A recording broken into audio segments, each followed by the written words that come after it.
खातिर भी कंस रूपी राक्षस ने धर्म विरोधी विचारधारा अंत करने के लिए ओमदास जी के रूप में जो अवतार हुए भी अवतार ने और को कंस रूपी जो राक्षस असुरवर्ती को जो है वो तैयार है, इनको कोई दो राय को नहीं, इसलिए तीर निशाना पर है। अब बात मैं कह सकूं घटे ही कोई दो राय नहीं है, क्योंकि पिछली 13 मई 2022 ने भी साक्षी ओमदास जी महाराज वीर विष्णु जी फतेहपुर बुद्धगिरी की मंडी में जो ये को कार्यक्रम हो को मंडर आयो, और पिछली 14 अप्रैल आपने सीकर में कार्यक्रम हो भी गया को, और आज भी। इसलिए बंधुओं साधुआ की तपस्या और आप सबको पुरुषार्थ जगह काम में लाग्यो है ने वो एकदम सही ठिकाने है, और ये प्रयास रुकना नहीं चाहिए। आज बहुत दुख आपा कोई औपचारिकता न करके सीधी आपा बात ही सुन सिया, कम शब्दा के मायने की जगह संत बीड़ो उठायो है, और संता के दर्द है कि अनवरत 1 2 5 नहीं 1000 करोड़ वर्षा से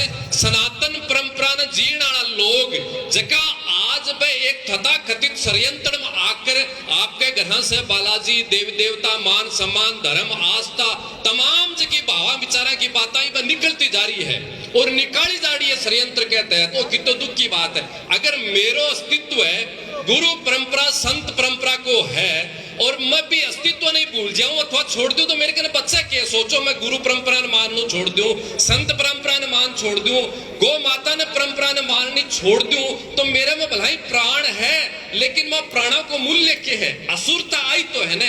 इसलिए जिस तरीके से एक मेरे बहुत प्रमुख भाई के भाइयों को भाइयों को जो वर्ग है भी वर्ग ने जगह तरीके से तोड़े जा रहे है और भी तोड़ने के षड्यंत्र को जो मुकाबलो हो रहे भी मापा ने सबने अड़ी को अगर अपन साथ देना है। कोई ये सोचता उसी आगे तो आगे ये है और आगे तो पीछे ये है। बंधुओं ओमदास जी तो कब शब्दाम बोले लेकिन मैं स्पष्ट बता दूं, अठे तो आगे तो है अखंड भारत को सपनों और पीछे है अंबेडकर जी और कोई आगे पीछे नहीं है। ये विचारधारा के पीछे अखंड भारत को सपनों है बिन पाकर रहेगा और पीछे हमारे अंबेडकर जी को और खिवादास जी संता को आशीर्वाद सांगलिया दोनों को आशीर्वाद वही आगे है वही पीछे है। इसलिए तमाम सब लोग से खवाटी का एक नई चेतना की जागी है बीच एक चेतना के मान साथ होकर और मन जब पतो चालो कि यह जगह प्रयास प्रारंभ होया है वह प्रयासा को बंधुओं परिणाम यो है कि आपने कितना परिवार से जकी एक आस्था निकल गई विवास्थान आस्थान वापिस स्थापित होने को काम ओमदास जी महाराज के द्वारा ये चेतना प्रारंभ हुई के द्वारा परिणित हुए हैं। इसलिए आप थोड़ा थोड़ा ही बोलकर और मेरो आग्रह ऋषि भगवान की एक जगह श्रृंखला चाली है आज सिक्कर से चाली है झुंझुनू पूछ गई है आप पूरे राजस्थान में फैलानी है पूरे भारत में फैलानी है। आग लो पड़ाव खटे वगो जेको भी मानाठे आग्रह करके निवेदन कर दो और इस संक्रांति सबने ग्रहण करनी है। पुनः पुनः धन्यवाद। कम शब्द के माने पहले लिखा करता ना थोड़ा लिखा ज्यादा समझियो इसलिए कम में ज्यादा समझ लियो। बहुत बहुत धन्यवाद। यहाँ के माहौल में भी सब पूछा आप धन्यवाद। जय गो माता जय गो। एक अनुरोध और है कि आप सब लोगों से एक बारिश भी आ रही है तेज बारिश आने वाली है तो थोड़ा थोड़ा एक बार अनुरोध है कि आप सब लोग बरामदों में शिफ्ट हो जाएं। बरामदे बहुत लंबे और बहुत बड़े हैं, बरामदों में शिफ्ट हो जाए। कोई पाइप वगैरह उसके मान लीजिए कोई इलेक्ट्रिसिटी के हिसाब से कोई करंट वगैरह भी आ जाए, हम अपनी व्यवस्था बना करके चलेंगे बिना किसी घबराहट के। तो आप सब लोग थोड़ा थोड़ा बरामदों में व्यवस्थित हो जाइए। माइक की आवाज वहां तक भी पहुंचेगी, हम लोग चर्चा वहां से भी सुन सकते हैं। बस अनुरोध ये रहेगा कि ये हो सकता है कि बारिश ना भी आए रुक भी जाए, लेकिन अब मैं बहुत शीघ्रता के साथ में क्योंकि जैसे थोड़ी थोड़ी व्यवस्था बनी हुई है हम सबके मध्य माया जी बजाड़ आई हुई हैं। मैं मैम से भी अनुरोध करूंगा कि एक बार वे भी आए और आकर के मातृशक्ति हैं आपके पास तो इतना सामर्थ्य है कि आप ब्रह्मा विष्णु महेश तीनों को बालक बना करके गोद में समेट सकती हैं। एक बार जोरदार तालियां बजाइए माया जी बजाड़ के लिए। बाबा साहब पर बहुत अच्छे विचारों के साथ में अपने उद्बोधन रखती हैं माया जी बजाड़। सबसे पहले तो मैं संत समूह को दंडवत प्रणाम करती हूँ। मंच पे मंचासीन विद्वान हैं उन लोगों को मेरा प्रणाम निवेदन करती हूँ। सामने आए हुए जो एक श्रेष्ठ भारत अखंड भारत और शांति समता स्वतंत्रता और न्याय पर आधारित भारत की रचना करने वाले लोग आप पधारे हुए हो, आप सभी का भी मैं हार्दिक अभिनंदन और स्वागत करती हूँ। तूफान मैं देख रही थी कि विचलित हो रहे थे सभी और स्वाभाविक भी है, लेकिन ये अभी संचालक महोदय ने भी और महाराज श्री ने भी ये निवेदन कर दिया है कि श्रेष्ठ कार्यों में तूफान आते ही हैं। अगर आसान पथ हो तो पथिक की पहचान ही क्या होती है। जब राहें मुश्किल हो तभी तो पथिक की पहचान होती है कि इनको मुश्किल राहों पर चलना आता है कि नहीं आता है। और ये भारत की जो धरती है, और इस भारत की सुंदर धरती पर ये वीरों की धरती, ये सैनिकों की धरती, ये झुंझुनू की धरती है, मेरी मातृ धरती, इसको भी मैं नमन और वंदन करती हूँ कि यहाँ पूरे भारत के अंदर वीरों को इन्होंने भेजा है। मैं मातृशक्ति से निवेदन करती हूँ कि हे माताओं, बाबा साहेब डॉक्टर भीमराव अंबेडकर को आप लोग पढ़ो। वैसे तो सभी को पढ़ना चाहिए, परंतु महिलाओं के लिए उन्होंने जो किया है वो महिलाओं को अगर पता हो तो मैं ये कह सकती हूँ दावे के साथ कि वो माताएं और वो बहनें सुबह शाम अगर भगवान की आरती करती हैं, उसी तरह से एक आरती उस आदमी के नाम की भी जरूर करेंगी अगर आप पढ़ लो तो। ये हमारा दुर्भाग्य है। परिस्थितियां चाहे कोई भी रही होंगी, लेकिन बाबा साहेब डॉक्टर अंबेडकर को हमारी मातृशक्ति ने पढ़ा नहीं है।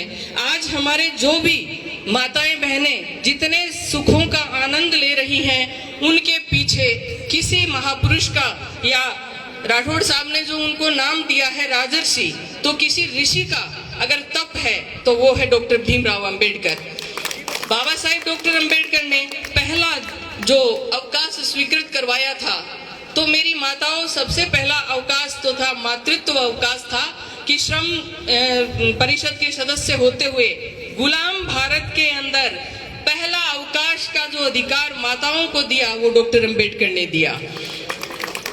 कितनी सारी विडंबनाएं रही हैं, लेकिन उन सब के अंदर 15 अगस्त सन 1947 को देश आजाद हो चुका था, लेकिन भारत की वो 50% आबादी आज उस समय भी, और मेरे को लगता है जैसे मैं फील्ड में काम करती हूँ और एक अपने कार्य क्षेत्र के अंदर में मैं देखती हूँ, तो महिलाएं जो जिस तरह से मेरे से व्यक्तिगत आकर के मिलती हैं और अपना दुखड़ा वो मेरे को बताती हैं, तो मुझे लगता है कि आज ये अबला इसलिए है कि इन्होंने डॉक्टर अंबेडकर को नहीं पढ़ा है।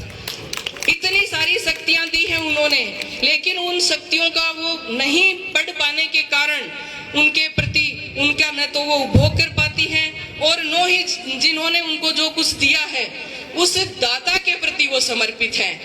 आप ये बताइए कि कोई हमारा भला करे और हम उसका नाम भी न लें, क्या ये कृतघ्नता नहीं होती है? माता तो ऐसी होती है कि वह सहिष्णु, साहस, त्याग और बलिदान की मूर्ति होती है। वो मातृशक्ति डॉक्टर अंबेडकर से दूर है। मैं आप लोगों को कहना चाहूंगी कि आप बाबा साहेब को पढ़िए। आज महिलाओं को चाहे वो मातृत्व अवकाश है, वो शिक्षा का अधिकार है, संपत्ति का अधिकार है, मताधिकार है। बहुत सारे देशों में जो अधिकार है ना, ये मताधिकार महिलाओं को ही लड़ करके मिला है, लेकिन बाबा साहेब डॉक्टर अंबेडकर ने हमको सब कुछ हमारे दामन में बिना लड़ाई किए हुए अकेले ही संघर्ष करके सारा दामन गले में डाल दिया है। तो हम उसकी कीमत नहीं समझ पाते कि मिला है हमें। उन महिलाओं को पूछो जिन्होंने मताधिकार भी संघर्ष करके, आंदोलन करके लिया है। भारत की किसी भी महिला को किसी भी प्रकार का कोई आंदोलन नहीं करना पड़ा, और सारी की सारी सुख और आनंद उसके दामन में उस आदमी ने डाले हैं। बड़ा दुख होता है मुझे, इस मंच से भी मैं कह रही हूँ कि आज भी भारत की कम से कम 90% महिलाएं इस आदमी को फूल चढ़ाने में भी, जबकि वो एक महापुरुष है, फूल चढ़ाने में भी अच्छा महसूस नहीं करती कि क्या किया है इन्होंने। अरे भाई पढ़ोगी तो जानोगी ना कि इन्होंने क्या किया है। तो आपसे मेरा अनुरोध है कि आप पढ़ो और अपनी शक्ति को पहचानो। आज एक महिला, उसके पास जितने भी जो भी अधिकार हैं, शिक्षा का, पढ़ने का, लिखने का, नौकरी करने का, 6 महीने तक वो बिस्तर पर रहती है अपने बच्चे के साथ, तो भी बाबा साहेब ने कहा था कि ये घर पे रहेगी तो ये खाएगी क्या, इसलिए इसकी तनख्वाह जो है वो सरकार दे। सोई को वो खाट पे लेटी को अपने बच्चे की परवरिश करती हुई महिला को भी वो तनख्वाह मिलती है। दत्तक, यानी आपने देखा होगा जो हेरोइन सुष्मिता सेन है वो अनमेरिड है, लेकिन उसने बच्चे गोद लिए हैं। ये अधिकार किसने दिया? बाबा साहेब ने दिया कि कोई भी महिला चाहे शादी नहीं की है उसने, लेकिन उसको बच्चा चाहिए, अपना जीवन यापन करने के लिए उसको एक सहारा चाहिए, तो वो बच्चा गोद ले सकती है। पहले ये था हमारी जो धार्मिक जो परंपराएं थी उनमें कि चाहे वो कैसा भी है, चाहे मारे कूटे कुछ भी करे, लेकिन वो आपका पति है, वो भगवान है। लेकिन डॉक्टर अंबेडकर ने कहा नहीं, वो आपका जीवन साथी है, उसको भी आपके सम्मान उतना ही करना चाहिए जितना आप उनका सम्मान करती हैं। तो जीवन साथी के साथ में आप रहो, लेकिन अगर वो अपनी भावनाओं की कदर नहीं करता, वो आपके मान का सम्मान नहीं करता, तो आप उससे तलाक लेने का अधिकार भी आप रखती हो। तो आप देखो कि सारे के सारे अधिकार, और एक अधिकार जीने का अधिकार। आप लोगों को पता होगा कि पहले बेटी होती थी तो मार दी जाती थी, लेकिन बाबा साहेब डॉक्टर अंबेडकर ने जीने का अधिकार दिया। आप माँ बाप बच्चा पैदा कर सकते हैं, लेकिन उसका जीवन नहीं ले सकते, उसकी हत्या नहीं कर सकते। हत्या करने पर धारा 302 लगती है। ऐसा सशक्त जो अधिकार था वो भी डॉक्टर अंबेडकर ने दिया। मैं बाबा साहेब के कहते हैं कि अगर मान लो ऐसा संभव नहीं है, लेकिन ये जो सम्मान के अतिरेक में हम कहते हैं कि अगर चमड़ी के अपनी चमड़ी को उतार करके भी जूते बना करके उनकी फोटो के सामने अगर अर्पित करें ना, तो भी कम है कि उस जितना मान और सम्मान डॉक्टर अंबेडकर ने हम महिलाओं को दिया है। तूफान थम गया है, क्योंकि जो जांबाज होते हैं, जिनकी भावनाएं नेक होती हैं और संतों का जहां पर सानिध्य होता है, उन लोगों का तूफान कुछ नहीं कर सकता। हमने हमारे जीवन में ऐसा देखा है कि बहुत सारे तूफान